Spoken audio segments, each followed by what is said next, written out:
नमस्कार, प्रणाम, good morning. कैसे हैं आप सभी दोस्त? उम्मीद करते हैं कि आप सभी दोस्त बहुत ठीक होंगे।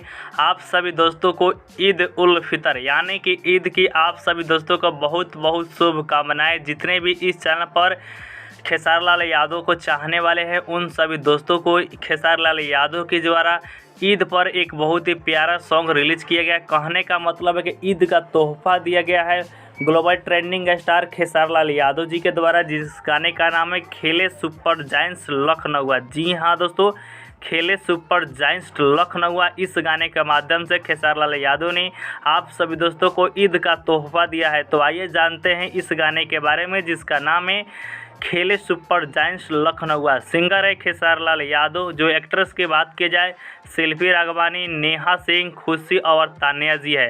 राइटर है आशुतोष तिवारी जी, और जो गाने में म्यूजिक दिए हैं उनका नाम है शुभम राज। ठीक है, और इस गाने को अगर आपको देखना और सुनना है तो इस गाने को सारेगामा हम के यूट्यूब चैनल पर रिलीज़ किया गया है, जो कि मात्र 2 घंटा में इतना व्यूज़ क्रॉस कर चुका है। गाने का लिंक वीडियो के डिस्क्रिप्शन बॉक्स में है। ठीक है, मिलते हैं नेक्स्ट वीडियो में।